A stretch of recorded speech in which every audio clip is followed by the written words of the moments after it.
We need not concern ourselves with who is going to make it to heaven, who's not. Just make sure you make it, right? Just do your best to make it. And In a sense of like that's been kind of freeing. It has been pretty freeing, although it has obviously brought up more responsibility on my end. It has been freeing to be like, all right, like I'm only in charge of what I can control, so that's all I really need to focus on. Right, is my salvation for the most part. I can only tell others. I can't force them to take it. right. It's like this is something that I thought about as well. Like you can't force someone to enter life. If they don't want it, they don't want it. I mean, I suppose it's like the medicine, like the medicine of life, but you have to want it for it to work. If you don't want it, like it'll hurt you and it'll destroy you. Um so it's like if you forcibly try to administer this thing to the person, you're actually doing them more harm than good. If they don't want it, of course.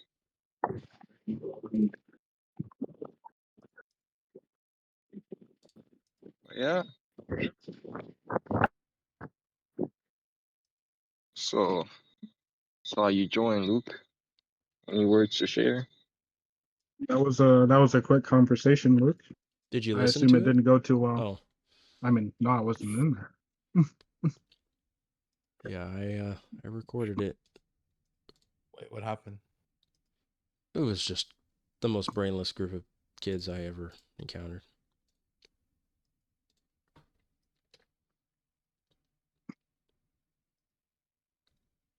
And that's how it started. Let's see. It was 5 minutes, not even. Oh my goodness. Do you know the Orthodox apologetic guy Kyle? Oh, yes. Have you ever reached out to him? I've gone onto his server, but it's run by that man Ephraim, who we debated. So when I entered and he saw my name, he instantly banned me. Oh, okay. Can you send me that? I'd love to see that debate. Is it online? Yes.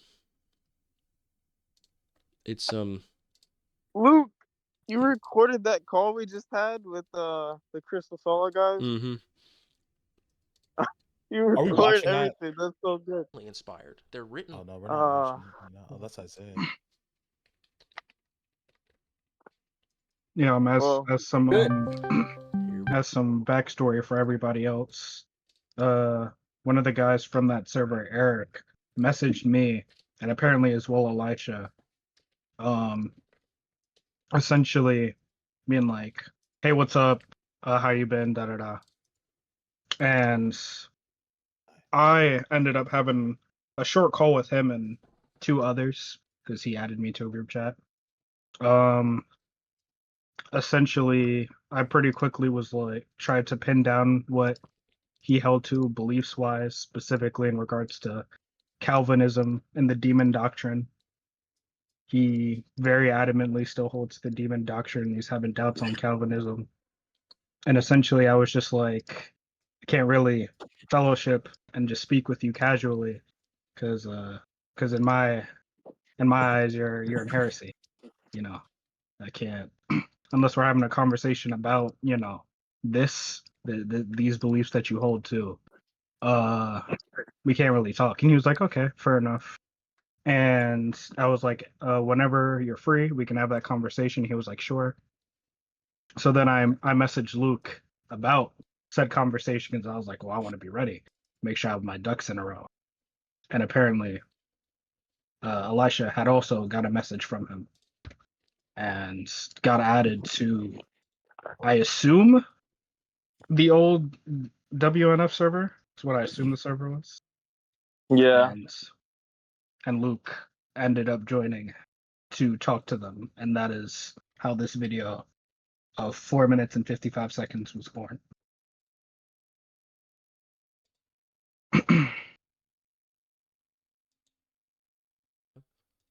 first question would It's a be. heretic. I'll take a look at it. It's a heretic. Excuse. 1 second, brother. First thing is, It's Yeah. super we short. just brought you to the Bible. Why are you It's going pretty back to silly. Actually, I don't know why I'm so Well, you're the hyped one up going about crystal like solid because you a got that doctrine Protestant. from him. No, They're basically like atheists. we have it from the They Bible. haven't even Scripture I don't follow says, crystal salt. they have That doesn't the make sense. silliest all arguments those who and call upon the name of the Lord uh shall be delivered. Elisha, they're trying to listen yeah, to it. it's just You not good. thought the Lord saying, Anybody who believes, Sorry. Jesus also said, I know. those that believe shall cast out evil spirits. He So also that's said they do other scripture. things. They'd raise the dead. I mean, do you guys all raise the dead? It says that they'll be bit by serpents. Do all Christians have to be bit by serpents? Is that true? Are you not a Christian unless you've been bitten by a serpent? You've never asked So yourself you're a saying basic question? I have to be bitten by a serpent. No, to you're the be a one saying Christian? that. No, you said that. You said No, I these. didn't say You that. said Sir, these. what type You're of putting words in manipulation? my mouth. Hold on, brother. Don't put words in your mouth. Don't try and. It sounds like you're trying to manipulate words right now. Don't do it. So you're saying all Nobody people. ever All. said that, brother. You said that all people though have to cast out demons. Is that something you guys believe? We We didn't never say said that. that, Do you brother. Why are believe you it trying though? to, brother? Bro, Why are you trying to bro, say? Do you you're believe just, it though? you're No, straw manning. you're strong man right now. Why are you coming in like that? You guys We do literally believe just it though. quoted, brother. We literally just quoted a scripture. Wow, that. Why are I you mean, trying to then you're as strongman good as people? Satan if you can do that. Congratulations. Brainless.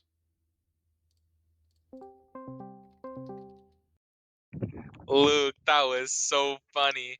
Wait, brother, we just we just quoted a scripture. Wow, good job. You want a cookie? You want to? Nah, that was a nice comeback. You're just as good as Satan. He quoted scripture to Christ. Like people can twist the scriptures. Like, no, duh. I mean, you guys think that I misinterpret the scriptures. If I quote a scripture, does that make me right automatically? Like, oh Only my true God, Christians can quote scripture, just so you know. what do No, I'm you? being sarcastic. Oh, okay.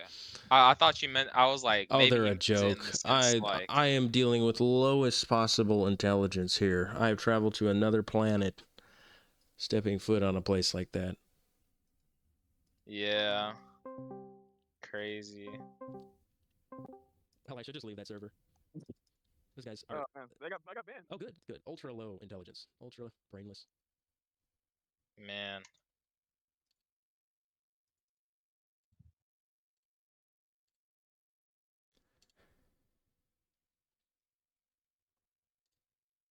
If they want to learn, guys, they will come to us. They will not remain there.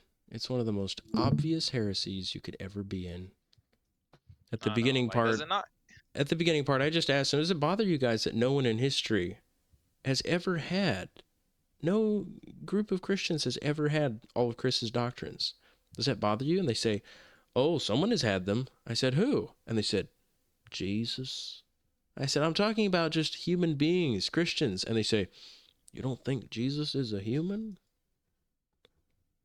What do you do with someone that stupid? You just leave. You don't waste your time. Exactly. I'm not denying the incarnation or saying that he was a phantom or something. I'm saying like a regular human being. Like they should know what you mean by that. Of But they're course they just do. being slow or willfully Yes. like, Anyway, Mikey, so you've been watching some Orthodox stuff. You watched some of Kyle. What did you think about that? you need to add him. He's deafened. Oh, what? He's deaf? Oh. Who's No, definitely? deafened. Oh, deafened. Yeah, so he can't hear or speak. I just didn't want you to like say your whole thing and then he's not here.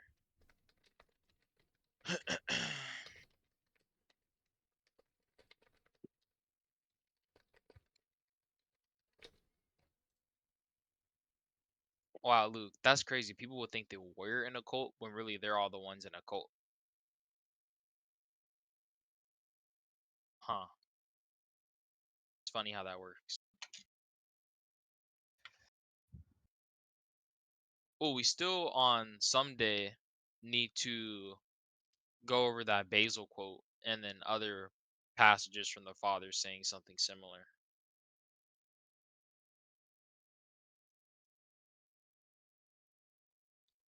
I'm sorry, I was distracted. What were you saying again, Isaiah? I was just saying, like, it would still be nice if someday we go over that Basil quote if we read it together, and then also the other fathers like saying the same thing, like communicating the same idea and the analogy that Basil used. About Like the the honor paid to the image passes on to the archetype. yes, many church fathers use that analogy, especially in regard to Jesus, but never saying that we should bow down to images, just saying that Jesus is the image of God, the living image. Yeah. Could part of the argument against that quote be because they're talking about like, oh, the principle of it, even though they misunderstand, right? But then could you, after explaining that, add on top of it, why would you want to even use or well, no, does Basil mention a statue? Yes. Okay, so yeah, adding on top of the other stuff you explained prior, can you add, well, why do you even want to use an instance talking about statues if you think that that's a wicked thing to do? That's one of the things you condemn the Catholics as heretics for Right. using statues. And you want to be very specific too, because while that's a good point, that's an essential point to make, you also there's an even better way to cut it down. You can say, do you think Basil is endorsing the idea of Christians bowing down to the images of kings? And if they say, no, Basil is not saying Christians bow down to statues of kings, you say, okay, why did you use this quote? If you believe this is talking about icon veneration, and you admit it's actually talking about kings, and he even says just regular kings of the world, then you know this is not something he would endorse any Christian doing, especially because you reject bowing down even to Christian images if they're statues. Much less would you do it of a king, some secular king statue. And once you get them to say, oh yeah, no, I'm not saying he's endorsing that, you say, okay, now let's move on to the second point. Not only is he saying nothing about Christians ever doing this, and even if he had, you would say he's wrong, but there's also the additional point that he's not talking about us ever venerating dead images. He is saying we venerate a living image, which is Jesus, the Son of God. And a king making an image of himself, a statue, is just an analogy of God having an image of himself, which is Jesus. Okay. I had a brief call today with some Orthodox. Tried not to waste too much time now, guys. It wasn't that long. But they pulled that same thing. I said, give me your earliest quote of any church father endorsing image worship, bowing down to images, worshiping God through paintings. And they said, look, there's this one from Irenaeus. Irenaeus says that Jesus is God's image. And that's all he had. It's just, Jesus is God's image. I'm like, are you that dumbed down? I mean, it says that about Adam. Like, why don't you just quote, Genesis, and he made Adam in the image of God. Like, you have no critical thinking skills whatsoever. You think this proves the doctrine of bowing down images. And even in the quote from Irenaeus, he says, and Jesus is the living image of the Father. I said, so do you think your paintings are alive? Are your images alive? No? Okay. Wow, that is wow. I hope I hear that one. Like, Luke, I don't know if you have the same thing, but sometimes I'll hear an argument that is so dumb. Like, of course I could refute it, but like it's so dumb, I'm not even sure how I should approach it. Some things it's just like it's not worth an answer. You just need to mock them. Well, that's Chris Lasala. That's so many heretical sects that you just don't even want to dedicate the brain power to it because you know how stupid it is. And you know absolutely no person will have an excuse on Judgment Day if they try to use that argument. And I'm not even, what I'm saying is on Judgment Day, God won't give them any leeway. There will be people who receive leeway, guys, because the deceptions are so strong and so clever. But when a deception is not clever, it's just stupid, there'll be no leeway. And I will say Yes. the Cathodox arguments are very clever. There are some arguments that are very clever. These guys aren't even producing their best and cleverest arguments.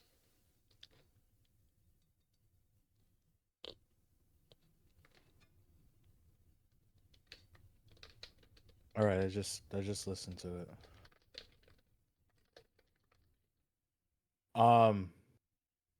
Okay, Luke, you asked me a question. Is Luke still here? Yeah, I'm still here. Did I interrupt anything? No. What did you think about Kyle when you were watching his videos? What did you watch? So I watched him talking about like debating Protestants. So about like Cliff. I think we all watched that Cliff video where Cliff and his son were debating an Orthodox young man that came up and was asking them questions about the early church, and he was giving out some like some stuff about that. I also watched a video where he was talking about against another Protestant that was believing in once saved, always saved. So I think he has good points. Like, you know what I'm saying? He has like a good mindset. And then we start talking about veneration and he lost me. Yep. Like Okay. he was talking about some good stuff and I was like, yeah, this is good. I was like, where is it? And then he brought up the veneration. I was like, there it is. And what do you think about his arguments? I mean, not just cringing at it because you know the church fathers are against it, but what did you just think about the cleverness of his arguments or the evidence he brought forward? Did any of it shake you? Did any of it make you wonder and say, wow, I mean, I didn't realize they had that much evidence for it? No. Because none of the videos I've watched, I haven't watched any videos on veneration. And I don't know. I just don't. I would have to like. You would have to show me many of the fathers stating that bowing down to an object was seen as like a normal practice in the like first or second century of the church. You can't. I wouldn't even accept third. I won't even accept third because of just how the Bible talks about it. I don't even really. For me personally, I don't even need to go to like the fathers itself. Like you could see it in the Old Testament. I feel like it's very plain to see that God has not only has a distaste for it, but also the amount that it can bring upon a man, like how much reliance it can bring upon a man to see that thing as their only connection to God, instead of honoring the true and visible God, Yahweh. So and also it seems like extra steps on something that like praying to the saints, it never makes sense to me because we have a direct pipeline to the Father.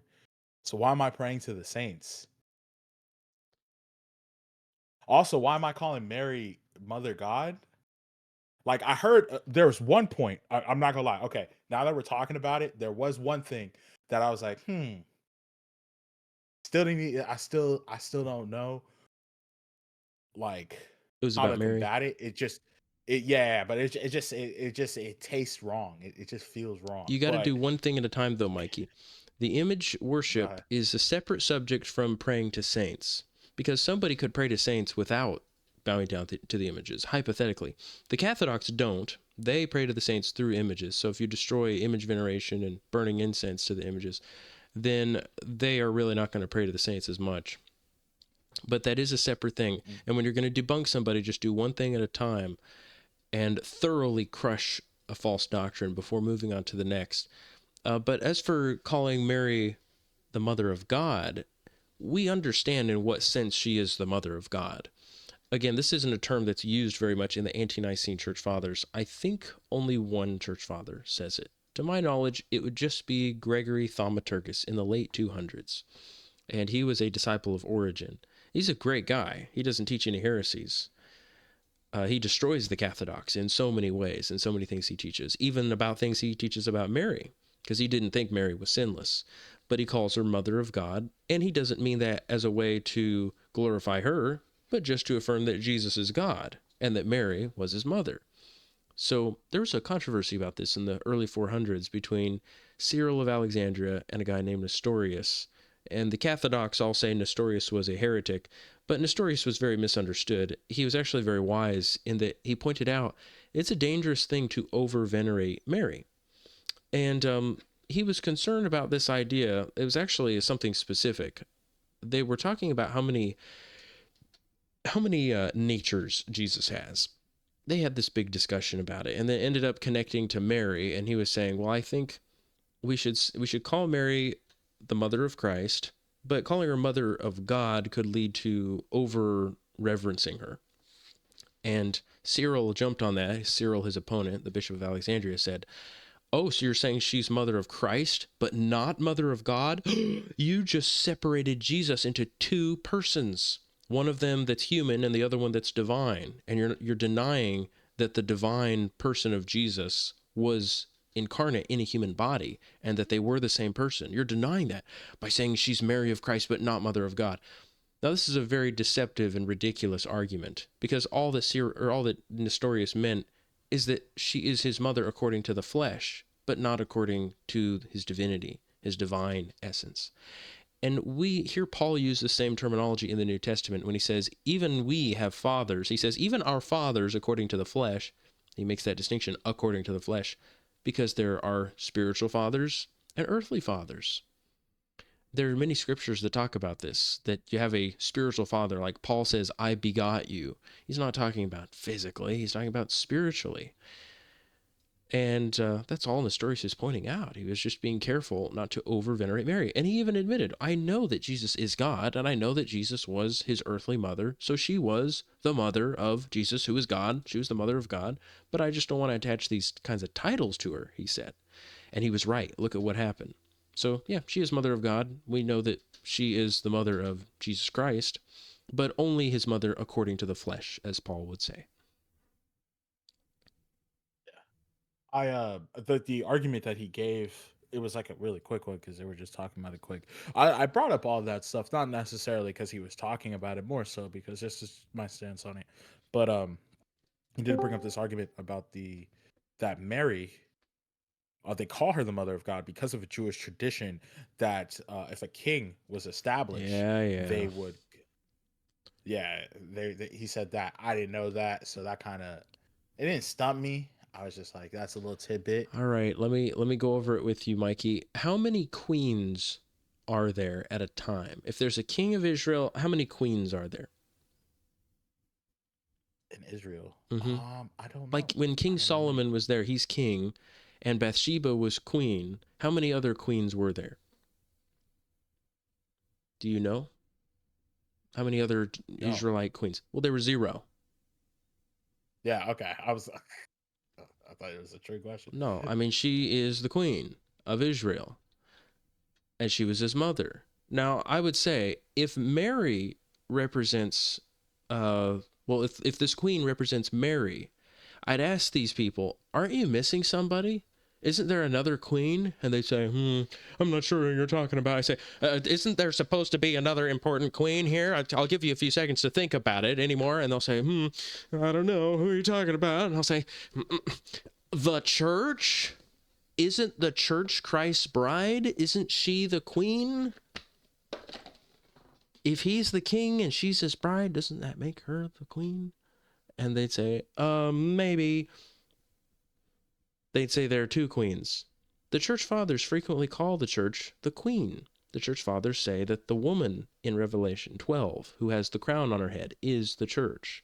She's that queen of heaven. So they essentially believe in 2 queens of heaven, one that's Mary and one that's also the church.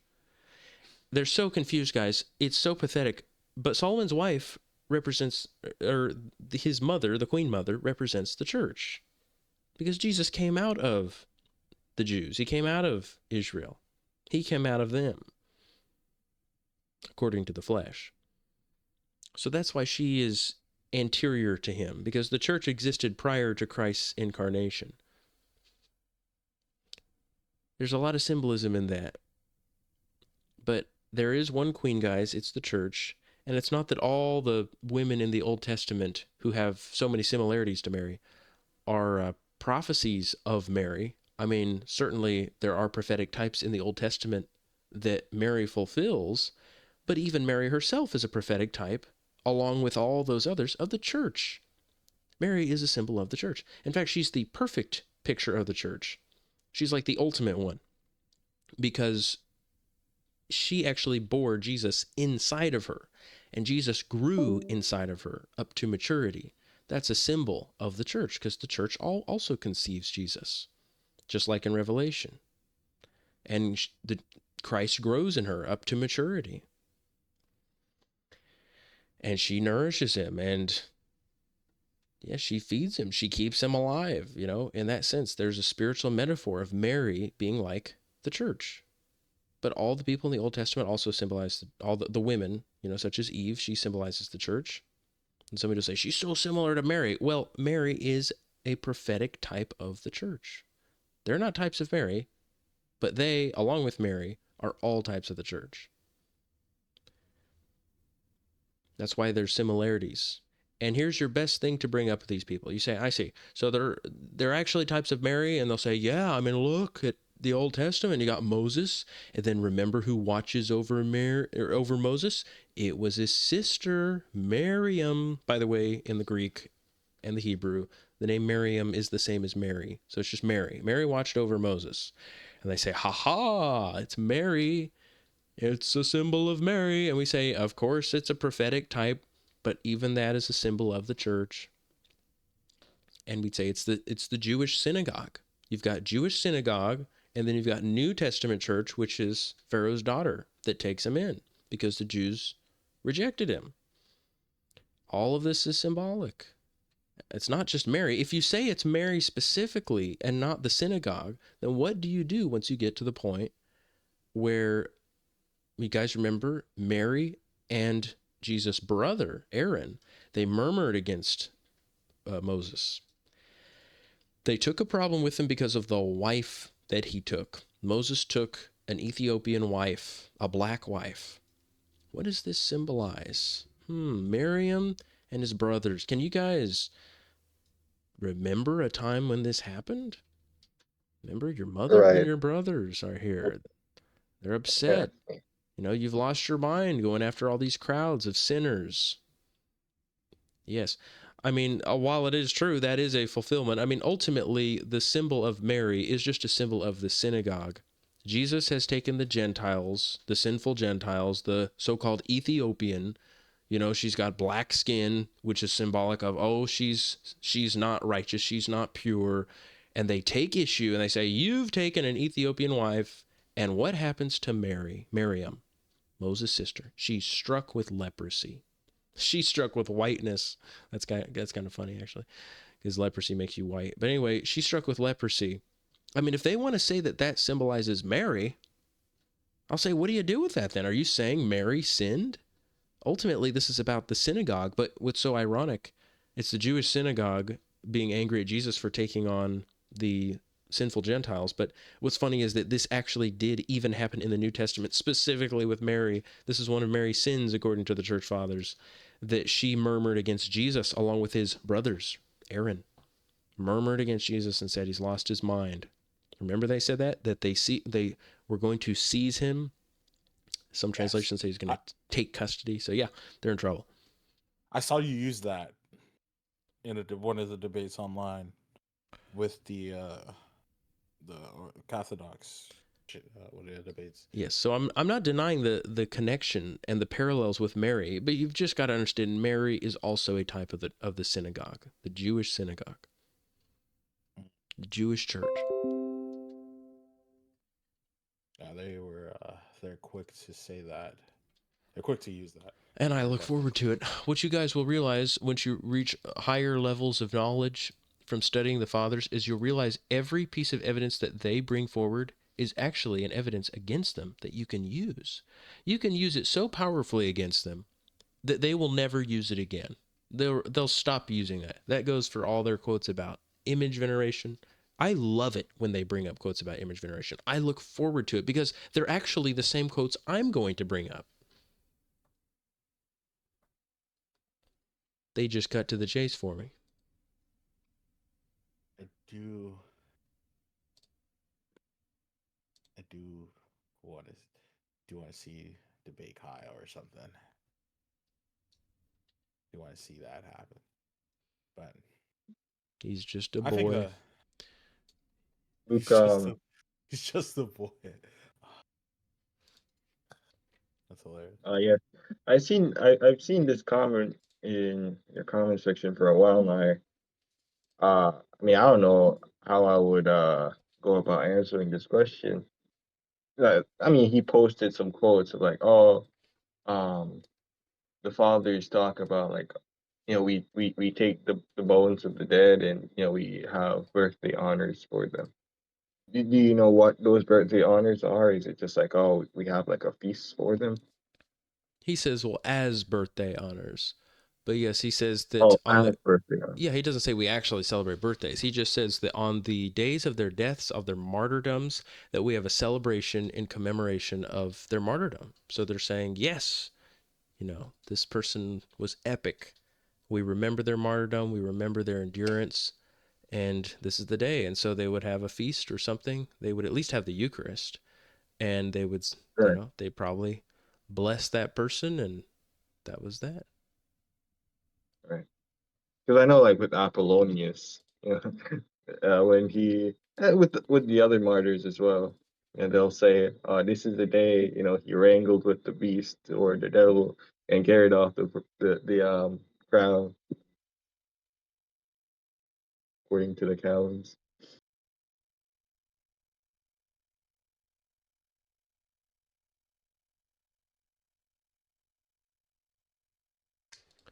Yes. I'm posting something for Stephen, who was talking in the chat about the Shroud of Turin. In the scriptures, it says that Jesus was wrapped with strips of cloth.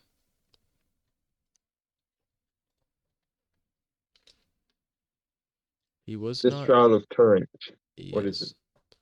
It's this big sheet that the Catholics claim is the shroud that Jesus was wrapped in.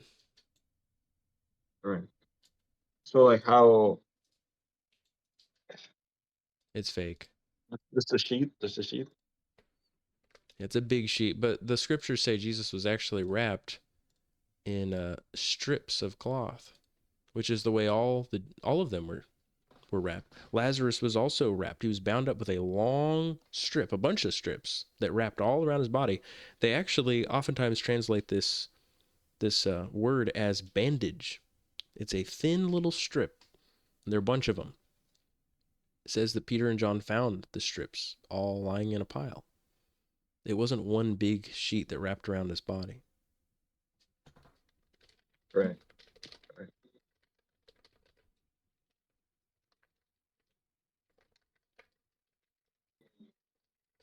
Mm.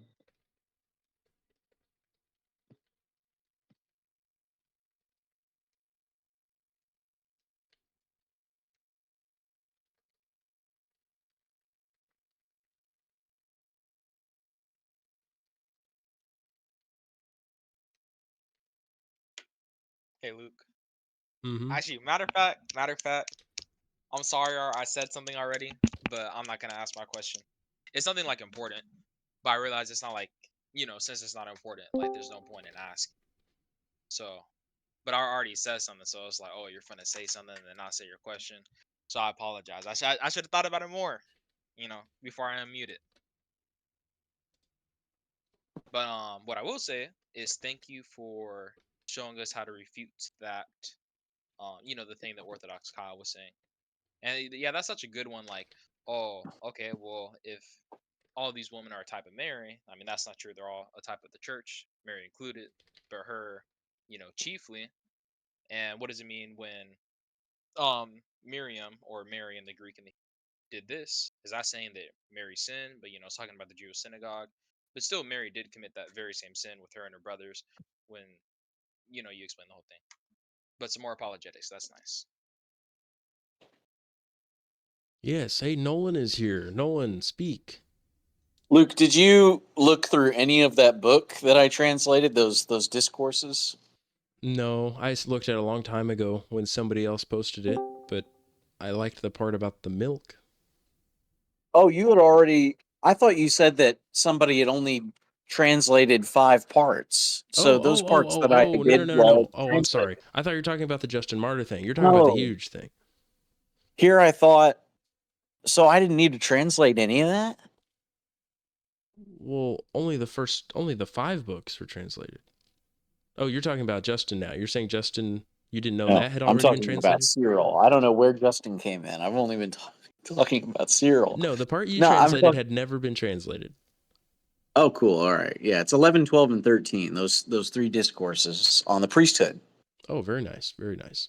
And did you see he talks about in the law whenever it gives all of the conditions, the ailments, defects that a person cannot have, the crushed testicle, the bad nose, the bad ears.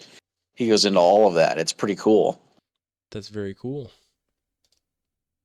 I want to read about that. And you're pretty much spot on in everything that you predicted. I think in some ways you articulated it much more eloquently, but then other parts were a little cool, you know. Cool.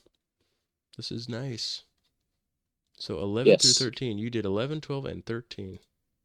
Yes, because I thought it might be useful if maybe he says anything good for us about the priesthood to add to what we already have. Mm-hmm. This is huge.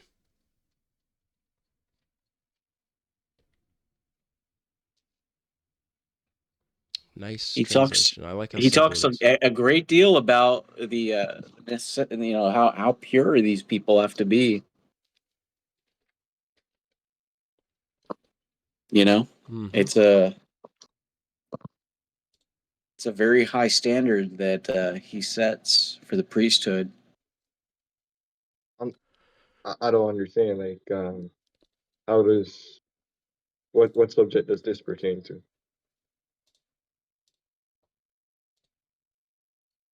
Just whether or not I don't know it's the priesthood, the subject of the priesthood. It's Yeah, like about what how specifically? God said that anybody who's going to be a priest has to be perfectly, perfect, without any blemishes on their body. And then God names a bunch of things that they can't have. He said they can't have defects in the eyes, in the nose. They cannot have any defects on the back. They can't be a hunchback. They can't be short. He says they can't have one testicle and all these things. Defects on the feet. And we've always thought that Jesus actually had every single one of these defects physically because they're symbolic. They're symbolic of a person having different vices or weaknesses. Like having one testicle symbolizes an effeminate man. Yeah. So Jesus had all these physical blemishes on his entire body. He was even a hunchback. Isn't that amazing, guys, that God says, if anybody's going to be the high priest, he better not be a hunchback. And yet in the scriptures, it says Jesus is our high priest. And we know from history, he was specifically called a hunchback. Isn't that amazing? So he had the physical defects, but in reality, he was perfect. See, if you're spiritually minded, unlike a Jew, you know that Jesus meets all of these qualifications perfectly in the spiritual sense, only in the spiritual meaning, not in the physical. And he says Cyril talks about this. Oh yeah. He says when it comes to physical sicknesses that happen naturally and without choice, I think that blaming them for that would be extremely harsh, unfeeling, and an unfair accusation. So from this, we can understand that the creator of all would never judge human nature based on things that happen without choice. And he says that someone who is physically sick in some way or has some kind of defect is not unholy automatically, and they can obtain the priesthood. He parallels it with all of the requirements that Paul gives and says that Paul is basically just saying the same thing as Moses in just a clear and direct way, whereas Moses is, of course, speaking in a shadow. But Cyril says instead, by using physical images, he leads us toward more refined thoughts and reveals the many different kinds of inner sicknesses of the soul and teaches that such things are hated by God. Oh, this would have been great to add to the video, but it's okay. We don't need it, but it would have been great to add. I agree. Yeah, really nice additions, Nolan. I really like. He says about the part with the ear, if they have a cut ear, that this is the scripture is kind of like weird. It doesn't say a person that's like outright deaf, but a person with a cut ear. And Cyril explains that like the law, he says if you pay attention, the law is both condemning people that have like outright like an outright defect and a partial defect. And the cut ear would be, he talks about as like a partial defect. That like maybe they can hear some things, but not everything, like damaged hearing. So it's like they have some things right, other things that are not right. And he says that at the end of the day, like both are not good. Both are not liked by God. Both the not accomplishing what God wants, or like only partially accomplishing what God wants, with a lot of corruption mixed in. And this would be significant because he comes to the Jews in this farm to show them their sins. Yeah, I mean, he's kind of like, we talked about that in the video, like he's kind of like a mirror to them, but it's more like a wake up call than anything. It's like a frightening wake up call of like none of these freaking things mattered. The physical, I mean, like that's the point. Well, isn't it It's just like, obvious that if God were to come to earth, he would do this? He would come in the ugly spotty. I mean, it just makes so much perfect sense. Who better to illustrate it than God himself when he comes down as a perfect man to have the most blemished body physically? It's just obvious. As a storyteller, it's just the perfect storyline. yeah. I agree.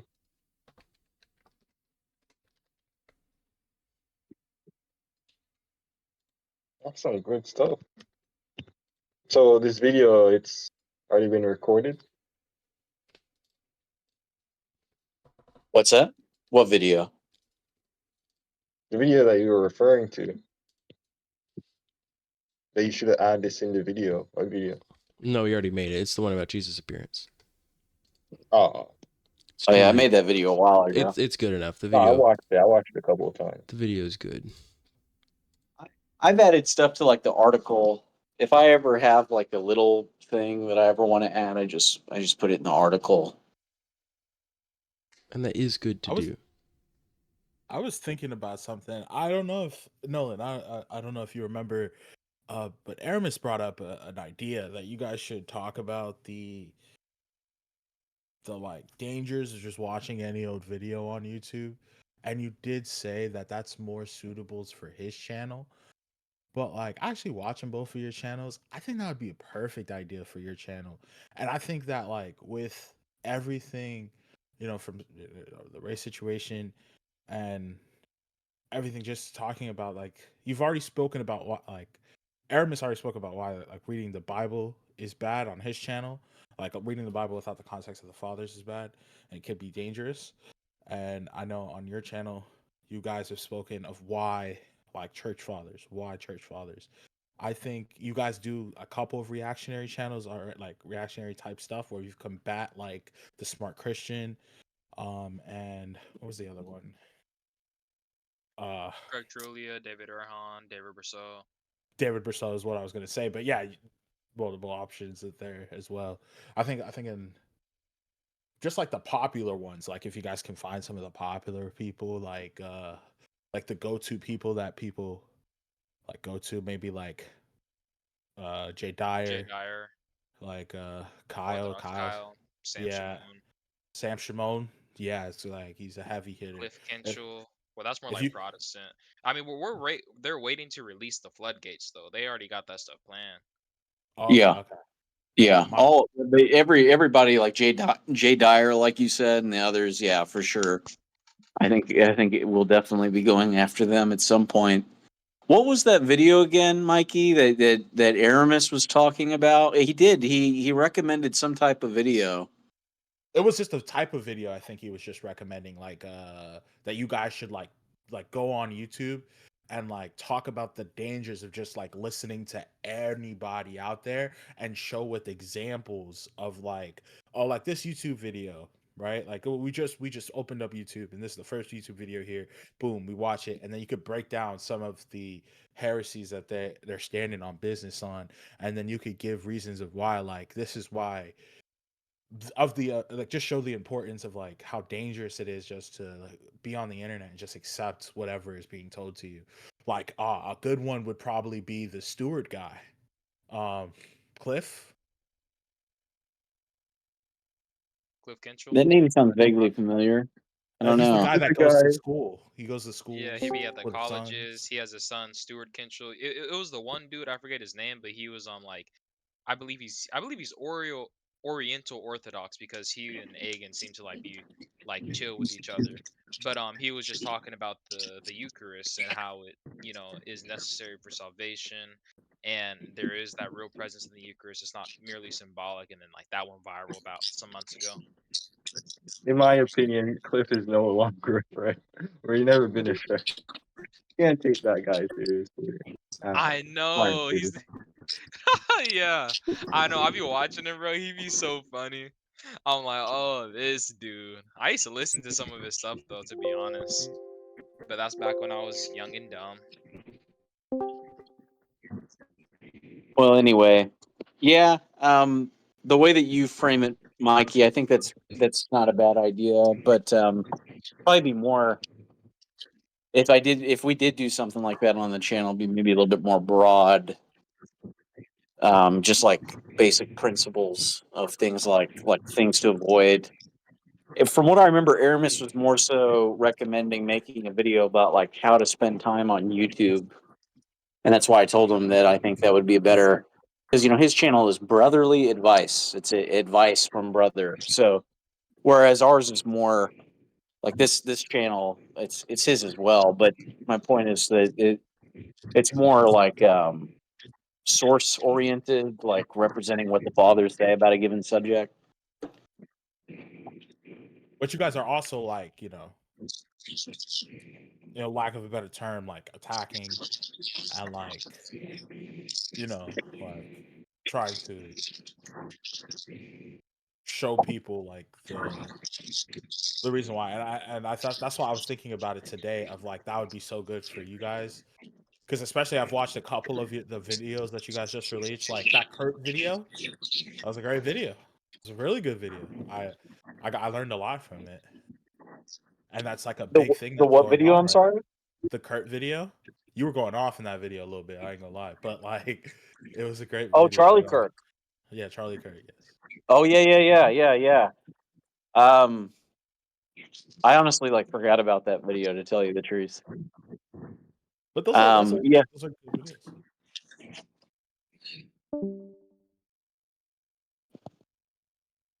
Oh, did John leave? Okay, I was about to ask. I was going to send him a message asking him to mute. There's some background noise. Um, yeah. Anyway,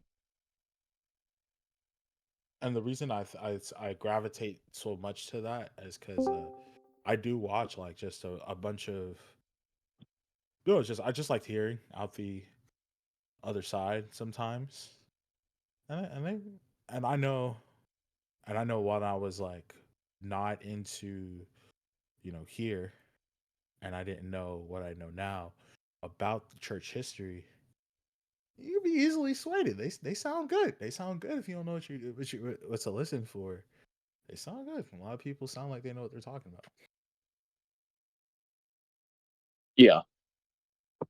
yeah. Well, I think there's a good video there for sure. I think Luke has planned on doing something like that for a long time. It's just like a basic, like the answer to that question is like who's worth listening to, who's worth hearing out and such, and like nobody, as Luke has often pointed out, like not God never told anybody to listen to those people, and then from that we should establish, well, who did God order people to listen to, who should be listened to, who should be obeyed, and build that case. I think Luke will do that at some point. I don't know. I know he's sort of got the whole outline pretty much done. I think on something like image veneration, Nolan, I truly do not need a script. You can give me any aspect of their doctrine, and I could just dismantle it. I don't need a script. I don't need a script for any veiling video. Those two things I've obsessed over so much. And incense, too. Incense offerings. And the Mary stuff. I don't need a script. But look, what you got to do is you got to sit me down, tell me the topics to go over, and then do the illustrations and everything else afterward, and it should be good. Do your animations. I'll take too long if you tell me to make a slideshow. I'll record it and then you do the slideshow on the screen. Oh, did you make the veiling video? It's pretty good. It exists. It's a good little thing. You'll enjoy it. Little. Well, as I was going through it, I realized, let's just get it over with. Let's just do the big video. So I'm making the big video. It's still What do gonna you be mean you're like making them? 10 to I'm just, look, Sorry. you know how I was going to do 15 parts and then make a separate summary video that was shorter? Uh-huh. It's just, I'm just making the summary video, and it's just a big video. It's not a little video. So that's just the way it's going to be. What's big? Big Veil video part 2. No, I mean like what do you mean by Duration. big? Like how long? Oh my Like goodness. 15 hours? No, Yeah, we no. need that 15 hours. No, Luke. there I was- will. I No, was no. We'll told. still do that. We're still going to do that. But see, that consists of me reading a lot more Church Father quotes. This is still a summary video, so I'm not reading all the Church Father quotes, guys. That would go on forever.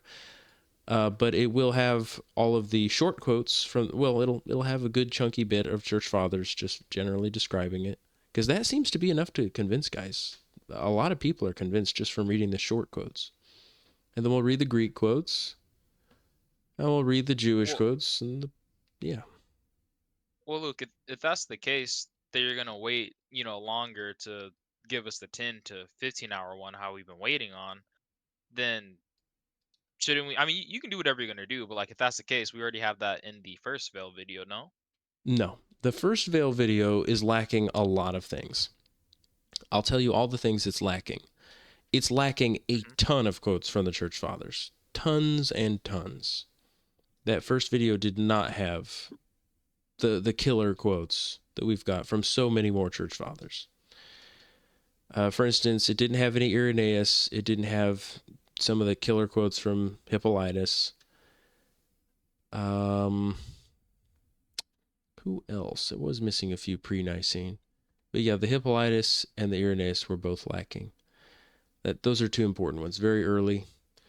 Yeah, I mean, if you have Irenaeus saying anything, everybody's shocked to hear that. Yes. I have way more Greek veiling quotes that we'll be putting in there, and I'll just present them faster, more efficiently. I know what to focus on. Tons of Jewish veiling practices never mentioned in the video. Lots of Chinese and Indian and Persian and other quotes, Assyrian quotes that were not in the video. I've got to quote those. And then, of course, this one, guys, never mentioned in the video. The fact that all the Protestants agreed with face veiling. That's huge. Yeah. Yeah, I was just about to ask about that one if you were gonna include the. Oh my goodness, yes. What a killer point. And then I also want to bring up the Jewish tradition, guys. We have to point out the Jewish tradition. I will do that more effectively. Philo and Josephus and Dead Sea Scrolls and Talmud. The Talmud quotes will blow people's brains. Blew me away. I mean, it's just crazy. And then I want to also go over there are 15 points. That's what the video is. It's 15 points. See, here, I'll do a little. So this is like a few months away. No. It's much closer than you realize, because what I'm doing is, see, I was writing so much, Nolan, as I was making the slideshow. And I'm like, why don't I just copy and paste all my points? So I'm just copying and pasting. But we still will have a bunch of parts, guys, because we're going to have parts that are dedicated to refuting all the objections that they have. And that's a bunch of videos. Okay. So such as like the Old Testament one, like with the woman wearing makeup to save the Israelites. I'm not going to go over that. I'm not going to go over any makeup stuff. That'll be a separate objections video. It's not in this video. Oh, okay. Yeah, As long as it's still covered. I mean, we have it in the first video anyway, we though. need But an entire all right. video dedicated to that. But I'm going to Yes. focus on a lot of things I never focused on. For instance, in the first video, guys, I didn't even mention that Jesus is the one who gave the command to veil. I never went over that. Paul says, I received from the Lord the tradition that I delivered to you. I never even mentioned that. I mean, that is huge. I never mentioned the whole history of why the angels fell, that it was because of the beauty of women. I didn't give the church fathers quotes on that, and we need to make a separate video dedicated to that subject, which we still haven't recorded. We ought to just have a call where we do that sometime. I didn't go over the fact that even the heretics understood a face veil, such as we have two books for certain. These would be the two I focus on, that the Gnostics, and then also in the Acts of Thomas, it talks about it in very, very serious terms. I've shown that to you guys, right?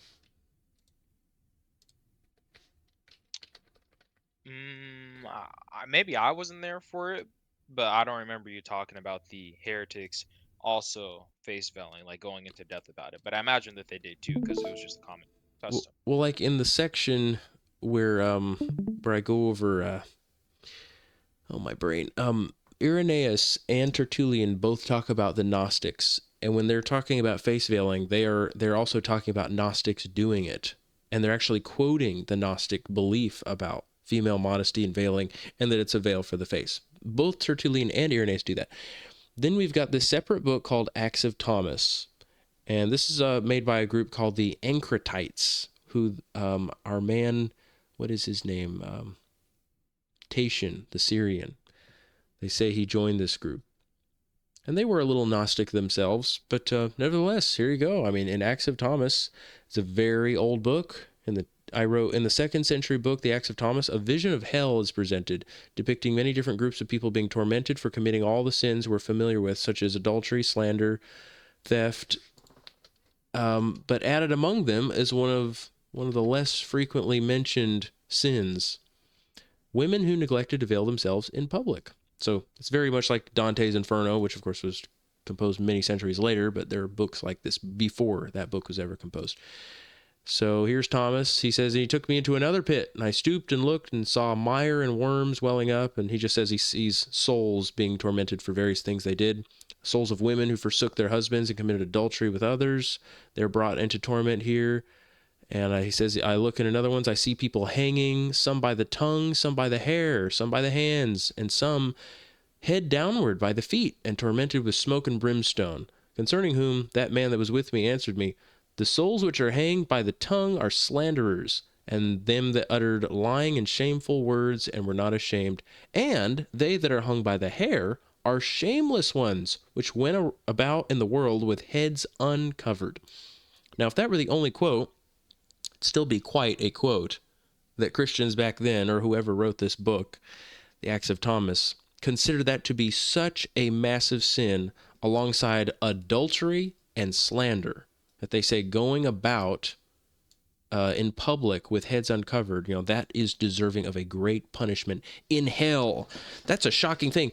I would say even if it doesn't mention face veiling, it would be amazing. But did you guys know in this very book, face veiling is talked about quite a bit, especially in 2 sections? So in this one section, there's the story about the king's daughter marrying, and that when she gets married, she sees her father and mother the next morning, and she's with her husband. This is how it goes down. It says, "In the dawn, having come in, the king arrived, and having supplied the table, he brought it in before the bridegroom and the bride, and he found them sitting opposite each other. And he found the face of the bride unveiled, and the bridegroom was quite cheerful. And the mother, having come to the bride, said, why do you sit thus, child, and are not ashamed, but thus as if you had for a long time lived with your own husband? And her father said, is it because of your great love to your husband that you are unveiled? So they're asking her, why are you so used to just being unveiled all of a sudden in front of your husband? Is it just because you love him so much that you're not ashamed to be unveiled? What an amazing section. See, they consider a veil to be over the face. They're saying women used to be veiled around men. And that they're saying this is shocking to see a girl who's gone her whole life being veiled. Now she's just sitting here and just is all casual in front of her husband. But It anyway, would show that it would demonstrate that typically in a marriage, if you accept the premise, guys, that veiling was a habitual, everyday, common practice, then for these women to start veiling around their husbands, their new husbands, there would be like a learning curve going on where they would have to kind of get used to being unveiled around them. And that's why the parents are pointing this out here. They're like, you're acting really comfortable really fast, yeah, it's the very next morning. which is unusual. Yeah, that's an unusually short adjustment period. And then it says, the bride answered and said, truly, Father, I am in great love, and I pray to my Lord to continue to me the love that I have experienced this night, and I shall beg for myself this husband whom I have experienced today. And she actually is talking about how she's been converted to become a Christian. But anyway, she says, for this reason, then, I am no longer veiled, since the mirror of shame has been taken away from me, and I am no longer ashamed nor abashed, since the work of shame and bashfulness has been removed far from me. And she goes on to say that she's going to live celibately with her husband. Anyway, this is clearly showing that a face veil is the veil that people were wearing, but that's not the last passage. There's another, can you believe it? A second passage about veiling. So here's another section where a man is coming home to his wife, and she happens to be sick. And he asks the servant, where's my wife? And they say she's sick. Look what happens. This is how the scene goes. And he inquired concerning his wife where she was, for she had not come out of her own chamber to meet him, as she was accustomed to do. And her handmaid said to the husband, she is not well. And he entered quickly into the chamber and found her lying on the bed and veiled, and he unveiled her and kissed her. Now, I would just ask, if she's wearing a doily on the back of her head, why would it say she's laying on the bed and he unveils her and then kisses her? It's implying the veil is over her face and they had to remove the veil to kiss her first. Otherwise, that is just plain awkward. Like, imagine walking in there, pops the veil off the back of her head and then kisses her. Why would you do that? It doesn't make any sense. Obviously, this is a face veil. He kissed the back of her head. He just kissed. Oh, yeah. This veil is blocking me. I was going to kiss your scalp. That's what he's trying to do. Anyway, Acts of Thomas, not even a Christian writing, but it's the same, guys. The heretics had the same understanding of a veil, that it is a face veil. And you know what's really cool about this section is you've got both. You've got a testimony both of the unmarried girl being veiled and even of the married wife being veiled as a custom. Pretty cool, huh? Yeah, I mean, Luke, this is just one of those doctrines where they literally have no one to run to. They can't run to the heretics. They can't run to the Jews. They can't run to the heathens. They can't even run to a handful of the pagans. They can't run to the whole church world. fathers. They can't run to the Protestants. Protestants? Yeah, that's crazy. They are utterly destroyed. And see, the Old Testament too is so strong on veiling. There are so many arguments for it. For instance, guys, I hear people play this game. They will play so many games about what it means. Paul says that because of the angels, a woman ought to veil herself. And there are 3 different reasons given for what Paul means when he says a woman ought to veil because of the angels. Do you want to know what they all are? Well, the first suggestion they give is, well, the angels are watching. They're just watching. And they're checking to see if women are dressed properly. Okay. Well, that still doesn't say it's not a face veil. And if I can show that all the Jews and all the Christians considered it a face veil, then just saying, well, the angels are watching, that doesn't refute anything. But there are 2 other reasons given. One, which is the most common one among the church fathers, is that the angels lusted after women. And because of the angels lusting after women, according to Paul, they are indebted to veil.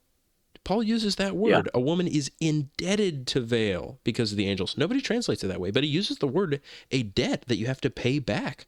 Why would he say you are indebted? You have a debt to pay back because of the angels.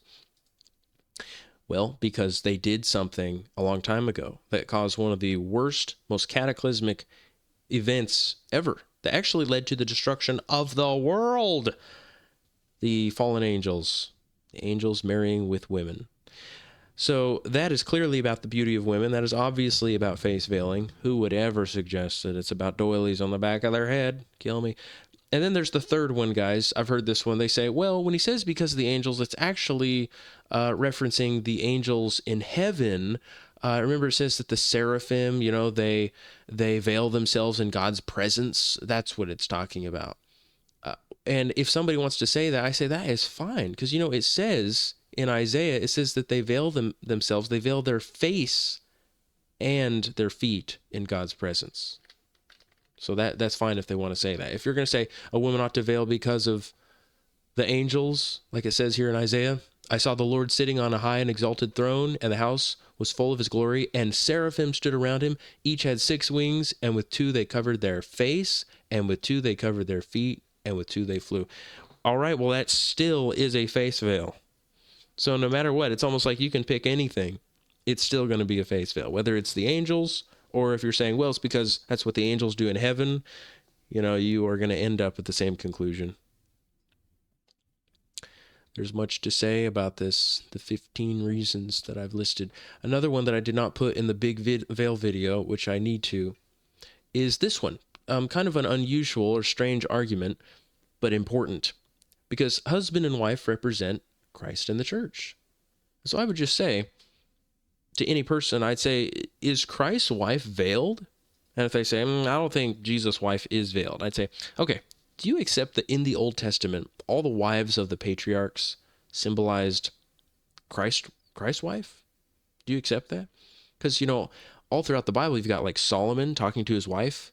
All church fathers understand this. Even the Jews all understood this to be God talking to his wife, his bride. And she's clearly veiled. She's clearly got a face veil.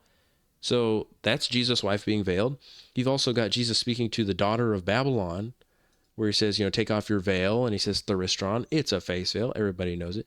Many types such as Rebecca and Tamar, they're veiled. And they say, that's not good enough. I'll say, how about this one? So you know that the tabernacle is a symbol of God's church, and it's female. It's a female symbol. Do you know that the tabernacle is veiled? It has a face veil. Do you know in the Bible it literally says that the face of the tabernacle is veiled? I'll show you. Look at this. Look at this. Like, I've got a lot of Bible verses that talk about Christ's wife being veiled, and yeah. But then you get down here, tabernacle is a woman. I've got a lot of verses proving that. It's clearly a woman. But did you guys know God even says, you shall make a veil out of blue and purple and scarlet, twisted yarn and fine spun linen, and you shall make it woven work with cherubim on the front. Wow, what a callback. The veil has cherubim. It has angels on it. Wow. It kind of reminds me of when Paul says a woman ought to have a veil on her head because of the angels. It's a reminder. But anyway, right here in the Bible, God says that you shall make, let's see here. Here we go. He says, and you shall double over the 6th curtain down the face of the tabernacle. He uses the word face. So the tabernacle has a face, and it's got a face veil, guys. The symbol of the church, God's tabernacle, has a veil, which everybody knows. This great big tabernacle and the temple that Solomon made, same thing. Big veil in the front over the face. Yes, Christ's wife is veiled. Many reasons to believe this. I mean, I don't have anything else. We've run out of everything. We've run out of anything else we can add. Every possible reason you have to believe in face veiling has been supplied. Every possible one you could ever ask for has been supplied. I think I'll start the video like this. I'll say, there are many reasons why women ought to be veiling their faces, but we're only going to name 15 in this video.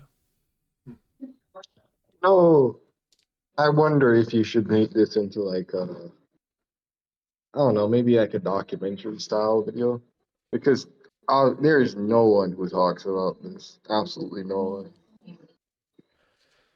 Just an idea. Just a thought, though. I'm not sure. It's too late. I've already made the slideshow.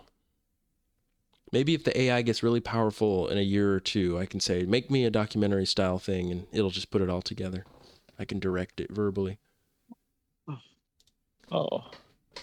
Perhaps. Nolan, it's okay. We're getting this thing out. It'll be good enough. It'll be perfectly acceptable. Somebody was asking whether... oh, yes, Evan, go ahead. Yeah. First of all, guys, good to see you again. It's been too long. I have something that I want to ask real quick. Could you pull up those 15 reasons again? Number 11 Yes. caught my eye for a moment. Yes, number 11. Paul says long hair is a natural veil. I was just about to talk about this, and then you interrupted to talk about this, so that's great. What were you going to ask?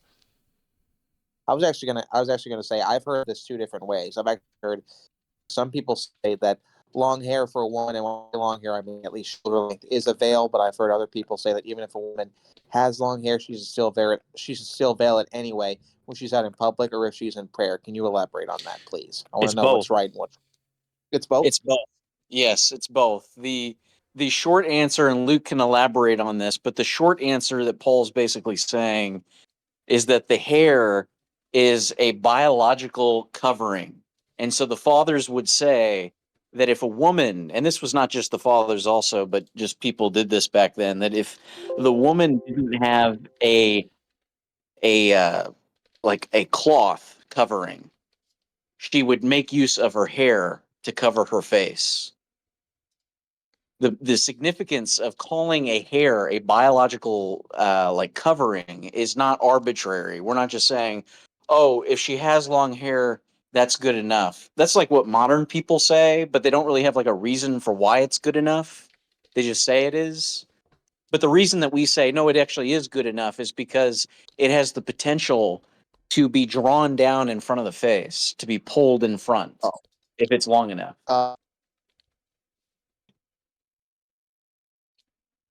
You cut out, Evan. Were you going to say something?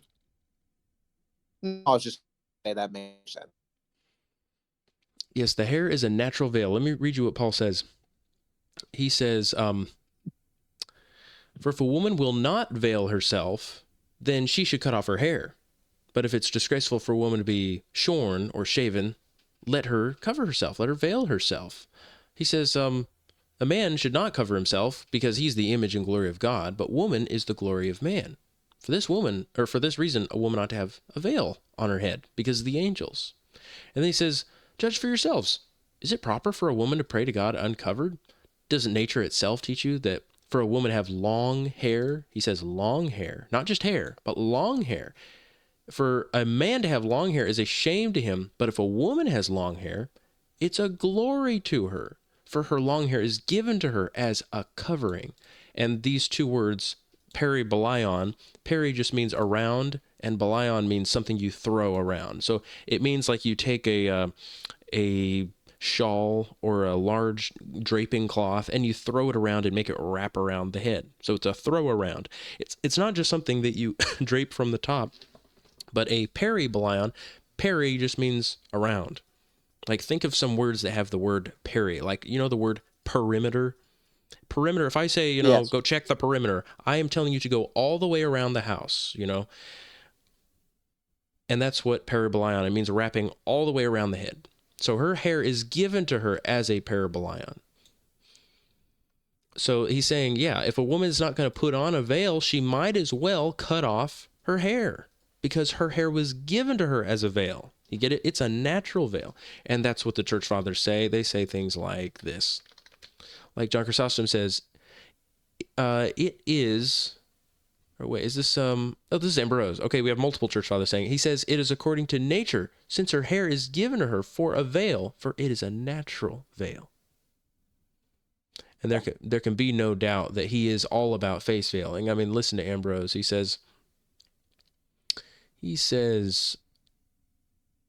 but if she cover her head with a veil, that she may not accidentally see or be seen, for when the head is veiled, the face is hidden, how much more ought she to cover herself with the veil of modesty, so as even in public to have her own secret place? And let me give you some John Chrysostom also talking about the long hair, and that long hair is a veil. In fact, I'll just do a word search. He says, but if a woman have long hair, it is a glory to her, for her hair is given her for a covering. And Chrysostom says, Paul's constant practice of stating commonly received reasons he adopts also in this place, betaking himself to the common custom. So guys, this was the common custom to veil the face. And he says, and he was greatly abashing those who waited to be taught these things from him, which even from men's ordinary practice they might have learned, for such things are not unknown even to barbarians. And he goes on to say, if a woman has long hair, it's a glory to her, for her hair is given her for a covering. And if it be given her for a covering, says you, why does she need to add another covering? So John Chrysostom is asking this hypothetical question. Well, if the veil is given as a covering, why does she need another one? And John Chrysostom says that not nature only, but also her own will may have part in her acknowledgement of subjection. And now I pray your own part also, that you may not seem to subvert the very laws of nature, a proof of most insolent rashness. To buffet, that just means to fight, not only with us, but with nature also. This is why God, accusing the Jews, said, you have slain your sons and your daughters. This is beyond all your abominations. So he's saying to do something against nature, like killing your own children or cutting off your natural veil, these are the worst abominations.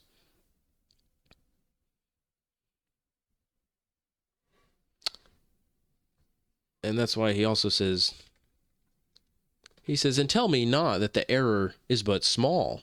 For first, it is great, even of itself, being as it is disobedience.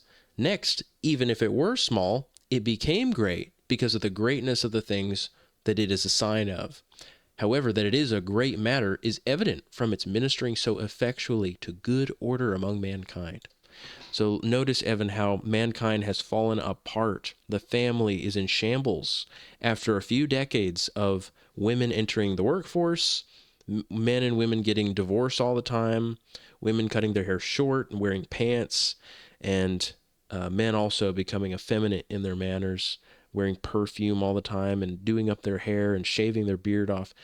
In a few decades, the whole world has completely changed, and it all started with men and women abandoning their proper place, especially women becoming more like men. He says, that terrifies me because I've shaved my beard before. I currently have a beard now, but I have shaved before. God bless you for it. You are going back to the way God made you, and it changes your mind. Don't you feel any different, Evan? Don't you feel different having a beard? Doesn't it put you in a different mental state to see yourself that way, not to see this pretty face, which all of us are so much prettier without a beard, but to actually just see this gruff man, a man who's not soft. You may feel soft, and you may still be soft in the inside, but seeing the exterior ought to be inspiring to you and ought to put you in a different state. I guess in a way it kind of does. And actually, there actually is two things that I actually want to mention real quick. Not directly related to this subject, but a little bit, but expanding a little bit about this subject into other matters that are similar to the subject. Let me explain. For those, I don't think I've told anybody here. My mom and my dad, today is their 32nd wedding anniversary, and my mom actually has had short hair for most of her life. She started growing it out a little bit more, and um, I'm bringing that up because it's good to see that she's actually growing it out a little bit more. To use it more as more of a covering one day, and also that my parents have been married for that long. It's tragic that married couples, unfortunately, are not the divorce rate. It's tragic that the divorce rate is so high now, but I just want to say praise God that my parents are still going strong, married after all that time. It's good. It's a good example to the children to keep a marriage going that strong. And, but I want you to know something, Evan. Not that I'm attacking your family here, but just in general, I want everybody to know something. Sometimes a marriage lasts a long time, not because they have a really good relationship, or because they're very close to each other, or the wife is submissive to her husband, or the husband is such a good leader and so good at maintaining his marriage, but because both of them are very passive in their marriage. They're very distant from each other, and they don't get in each other's way, which usually requires that the man bend over backward for his wife and be ruled over by his wife, and that he lets her wear the pants. And when women get to wear the pants, oh, they wield that power joyfully. And so the men then, they just sit down, they let her lead, and they just get along with each other. And the man especially, is a coward. Now, I've seen this a lot, and this is nothing to be admired, that a man says, oh, sorry, all the time. When I was getting married, there were men that would talk to me. They would say to me, hey, Luke, if I can give you any advice for when you're about to get married, you got to learn this phrase. It's, I'm sorry, you were right. You just got to say that all the time, Luke. And they thought it was kind of funny, but they're also being serious with me. There are some men that are like that, effeminate men that never correct their wife about anything. And they choose for themselves wives that love to fight and squabble with them. That's not admirable, just to keep a marriage going that consists of that kind of relationship. Understood. And there have, honestly, that there have been some times where, I'll just come forward and say it. I have to be honest. There are some times where I see my mom wearing the pants in some situation as opposed to my dad. My dad is a very authoritative figure in my life, although he's not that authoritative figure all the time. I do see a problem there. Yep, many men are like that now. Brian, you're asking about how a black woman would be able to veil her face. But guys, I tell you, I was walking in Walmart the other day. I'm going through one of the aisles, and this woman walks by, a black woman. She's got dreads hanging down from her face. They're like swinging in front of her. I couldn't see her face. These dreads were so thick, hanging off the front of her face. I'm going, oh my goodness, this woman's veiled. And I caught myself, and it was a man. It was a black man with dreads. But for some reason, he liked to hang them off in front of his face. And I'm going, man, I mean, that answers the question. If anybody's wondering how a black woman could veil her face, she does it with dreads, or she can do it with an artificial veil. Either one.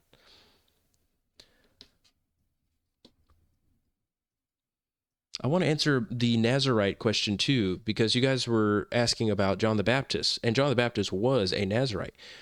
That was very common for people to dedicate a child to be a Nazarite.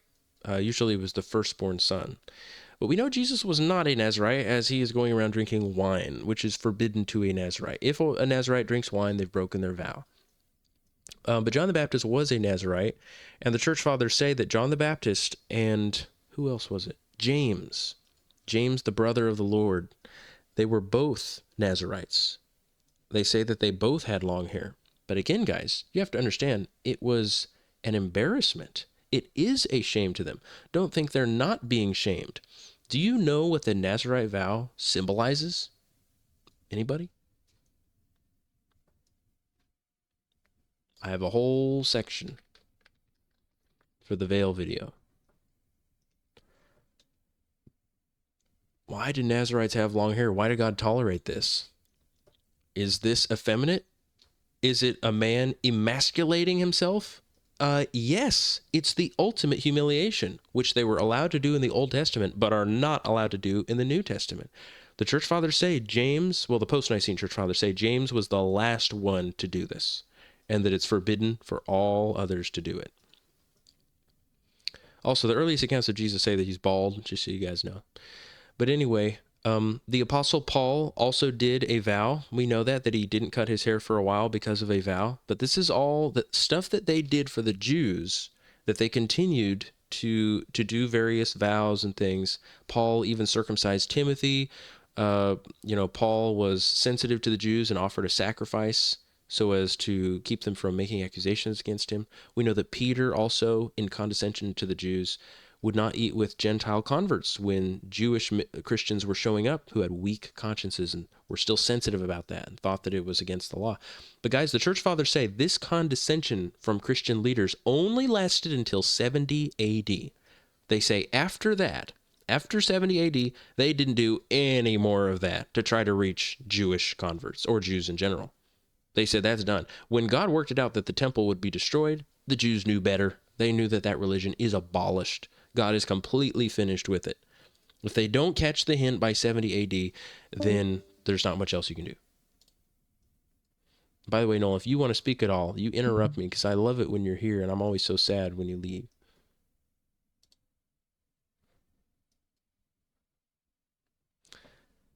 But I'll read you what they say about the Nazarite vow if you want to hear some church fathers talk about it. But yeah, you guys know what this Nazarite vow symbolizes. See, Samson is a symbol of Christ and he has long hair. You guys ever notice how a lot of the symbols of Christ, a lot of the men, they might do something embarrassing, but it symbolizes Christ's humiliation. Because when Christ, who is symbolized by Samson and by all Nazarites, when he came down to earth, it says that he wore a veil. Do you guys know about this?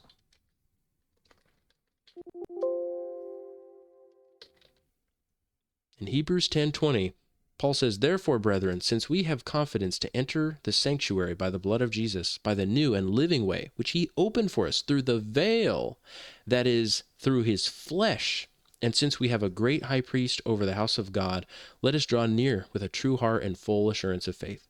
So he says, Jesus made a new way for us, which he opened through the veil, that is, his flesh. So he's making a connection to the veil in the temple, which was torn, and it was torn when he died, by the way. That's symbolic, because his flesh is the veil. The veil is symbolic of his flesh. Well, why would God use this analogy of Jesus coming to earth in a veil? What was Jesus covering up? What about Jesus was obscured and made hidden by his flesh? Any suggestions? What was this veil masking? What was it covering up? His Divinity. holiness. His divinity. Exactly. All the church fathers point this out. In fact, if you go to the image section where we talk about images, there's so many great sections where the church fathers talk about this. His flesh. Like Augustine has so much to say on this subject. It's quite amazing. We've had a few calls where we talk about it, but the church fathers are all unanimous. Jesus came to this earth veiled and humbled himself, humiliated himself, and made himself like his wife, us, humanity, the church. He wore a veil like her. How did he become like her? He became human. She is the weaker vessel. You see? So when Samson, who is a type of Christ, is veiled, and his wife is attacking him and trying to get Samson to reveal the secret of his strength. "Where do you get it, Samson?" she keeps asking him. "What's the secret?" And he keeps pointing to he points to different things. Well, if you bind me with certain straps, with new, what does he say? With new cords that have never been put on anybody, they've never been used, then I'll be weak. And then she puts them on him and he snaps them. These are all symbolic of the synagogue, the Jews, trying to catch Jesus, trying to find how they can bind him, how they can find a flaw in what he's saying, how they can catch him in a contradiction so they can convict him of sin. And the ultimate way that they end up catching him is they have to cut off his hair. They have to remove the veil. When Jesus finally said to them that he is divine, when he just said it very explicitly, then they were able to have him killed. That's what they were waiting for. The opportunity to have the veil removed and have him just say, "I'm divine." And do you remember what it says that after they actually did take him, they brought him into captivity? It says Samson's hair grew back. I think that this symbolizes the fact that when they were first dealing with Jesus, they were curious. They weren't quite sure who they were dealing with because, like it says in Wisdom of Solomon 2, they said, "Let's test him with insults and torture to see how gentle he is." I think they were testing him. Just how gentle is he? Okay, what can we get away with him? And after they were able to subdue him and torture him and kill him, I think in a sense, Jesus' hair did grow back, or rather his veil grew back. And they thought, see, if he were God's son, he would be able to save himself. If you're God's son, come down from the cross. That's what they started saying. And just like that, Nolan leaves. He breaks my heart. But anyway, that was the veil, guys. The veil is his flesh. And the church fathers, the post-Nicene church fathers talk about this quite a bit. Like here's Cyril of Jerusalem. "Since then, brethren, we have confidence to enter the holy place in virtue of the blood of Christ, a new and living way which he inaugurated for us through the veil, that is his flesh," etc. Cyril says, "Because his flesh, his veil, was dishonored, the figurative veil of the temple was rent asunder, as it is written, and behold, the curtain of the temple was torn in two from top to bottom, for not a particle of it was left. Since the master said, 'Behold, your house is left to you desolate,' the house itself was shattered." So yes, it is disgraceful for a man to cover his head, guys. Don't doubt it. Jesus disgraced himself. This is a symbol of Christ in the Old Testament. But we don't know Christ according to the flesh anymore. And we don't do symbols of his, we don't live out symbols of his incarnation anymore like that. Those humiliating symbols. Remember, we're not even supposed to remember Christ according to the flesh. So why would we continue to live out a symbol of his coming in the flesh? We remember him according to the Spirit. So men are not allowed to do that humiliating thing, which is to grow out their hair long. Let me read you what Epiphanius says, though.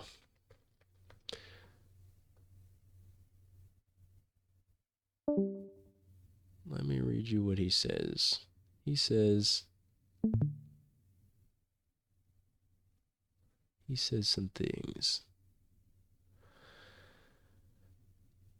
He says, besides, these same... No, he's going to talk about monks, guys. The monks were doing this long-haired thing for a while.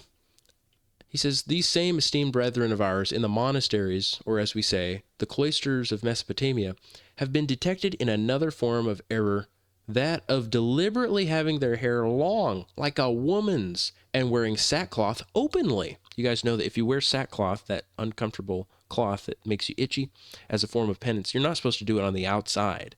You're supposed to have it underneath your clothes so that nobody knows you're doing penance. Anyway, he says they have long hair like a woman's and they wear sackcloth openly. The children of Christ's Holy Virgin, our mother, the church, oh, wow, our mother, you see that? The church is our mother, not Mary? Whoa. Anyway, the children of Christ's Holy Virgin, our mother, the church, should be grave and retiring persons. That just means they do things in secret. And secretly serve the God who, as the scriptures say, know our secrets and rewards us openly. They should walk decorously because of outsiders and not desire reward and credit from those who see them. Visible sackcloth is out of place in the Catholic Church, as is uncut hair, because of the apostles' injunction. A man ought not to have long hair, inasmuch as he is the image of God. But Paul says, if any seem to be contentious, we have no such custom, neither the churches of God. He rejected persons who had such customs and practices, because by the apostles' ordinance and in the eyes of God's church, they are contentious. But I've been obliged to say this because of these Massalians, since they have contracted the sickness of mind from the same source, that is contention. And they have truly come to grief from perversity of mind and have been made a sect with the horrid custom of idleness and the other evils. And yes, in the same section, he talks about how these things were a type. Here, let me read this section. He says, but what is worse, in the opposite error, some cut off their beards, the mark of manhood, while others letting the hair of their head grow too long, while often letting the hair of the head grow too long. Excuse me. I need my glasses. He says, and as to the beard, the sacred instruction and teaching of the ordinances of the apostles says not to spoil, that is, not to cut the beard. Look at that, guys. He references the Didascalia, the ordinances of the apostles. He says, and not to deck oneself with meretricious ornaments, or having the approach of pride as a copy of righteousness. Long hair was proper only for Nazarites because of the type. The ancients were guided by the type of him who was to come, and had long hair on their heads for prayer until the world's prayer came and was answered. But Christ, God's only begotten Son, was obviously a head, and he who always was made known to the world, and yet was not known to all mankind, but only to the few believers in him, so that when we know the head, we will not dishonor the head. This dishonor is not praiseworthy like the other one, of which the scripture speaks when it says, despising the shame, for the apostle is not speaking of his own head. The point of his joke, does not nature itself teach you, if a man has long hair, it's a shame to him, applies to Christ rather than to Paul's head. For the adornment is not being worn for God's sake, even though it is supposed to be. The style is a contentious one, since the type of the law is gone and the truth has come. So you may not have been able to understand all of that, guys, but he just says, when people do this long hair thing, they're not doing it for God. They're just being contentious because this type of Christ is gone and the truth has come. So men are not allowed to grow their hair long.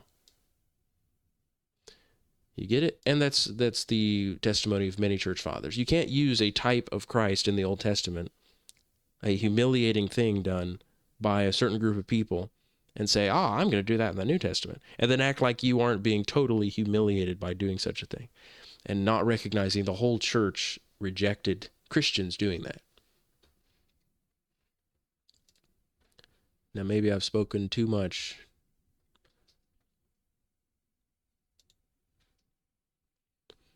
Exactly, you got it, Isaiah. Yeah, when When Delilah handed Samson over to the Philistines, that symbolized the Jews, the synagogue, handing Jesus over to the Romans.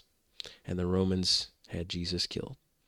That's right. The symbol continued. You see all the types in the Old Testament.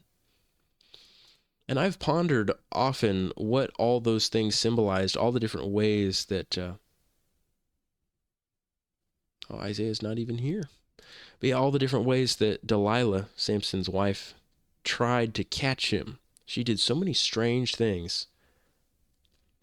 I think that the new cords that had never bound anyone before, I think they symbolize the new traditions of the Pharisees. Remember, the Pharisees said things like, "Why do your disciples not follow the traditions of the elders and wash their hands? Why do they eat with unwashed hands?"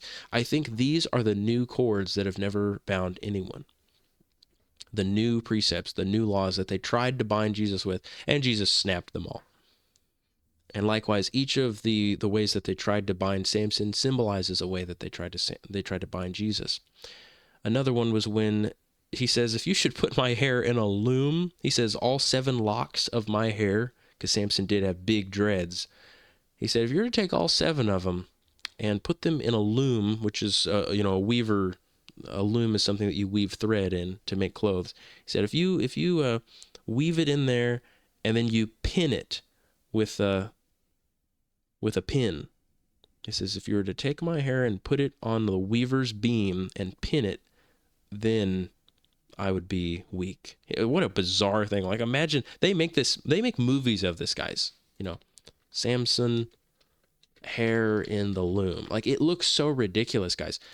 You read the Bible and you just say, this is all just a bunch of nonsense fairy tales. If you don't understand the symbolic meaning of these things, the Bible just seems so ridiculous, just so silly.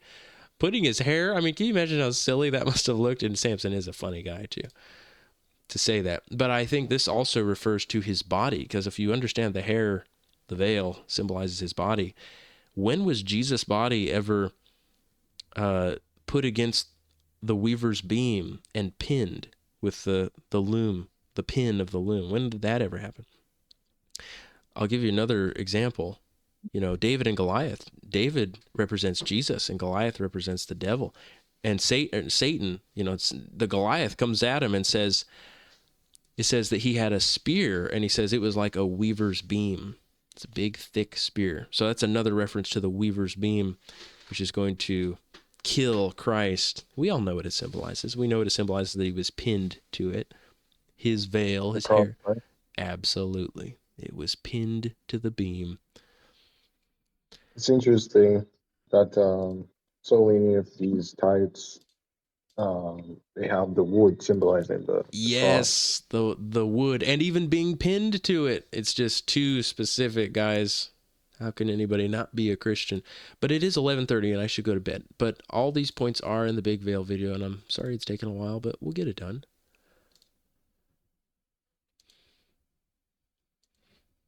Luke, you work Monday to Friday? Through Friday.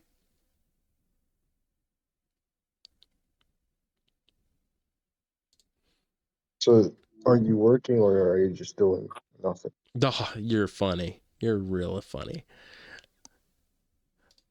I'm in training.